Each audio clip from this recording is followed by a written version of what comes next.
નમસ્કાર, voice of India news ચેનલમાં આપનું સ્વાગત છે। હું છું સિતાબ કાદરી। અત્યારે પાલનપુરમાં ધીરે ધીરે નાના રોજગાર બંધ થઈ રહ્યા છે। ગેસની અછતના કારણે, બાટલા ન મળવાના કારણે પરિસ્થિતિ ખૂબ જ નાજુક થતી જાય છે। લોકોના ધંધો રોજગાર પડી ભાંગ્યા છે।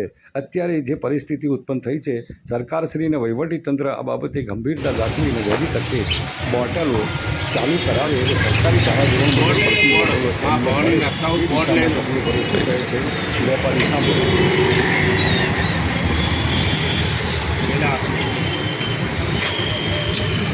કેટલા સમયથી અહીંયા લારી ચલાવો છો? લારી તો સાહેબ 2002થી લારી ચલાવું છું। બાટલાની તકલીફ થઈ છે, કોઈ જગ્યાએ બાટલા મળતા નહીં।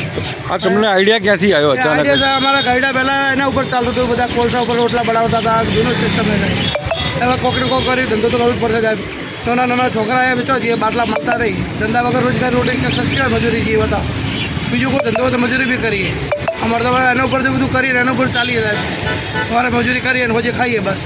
તો કેટલા સવારથી સાંજ સુધી તમે? સવારે 7 વાગે ભટ્ટો ચાલુ કરીએ સાહેબ, 3 વાગ્યાથી ભટ્ટો ચાલુ રહે। કોલસા બધા લકડાનો ભટ્ટો, લાકડા અને કોલસામાં લકડા અને કોલસાનો ભટ્ટો ચાલુ રહે એટલે વર્ષો વેપારી અત્યારે લારીના કહી રહ્યા છે કે વર્ષો પહેલાં જે પરિસ્થિતિ હતી એ ફરીથી અત્યારે આવી ગઈ છે। લાકડા અને કોલસાને કરીને સવારથી ભટ્ટો ચાલુ કરીએ છીએ અને એ જે પરિસ્થિતિ ફરી નિર્માણ થઈ છે।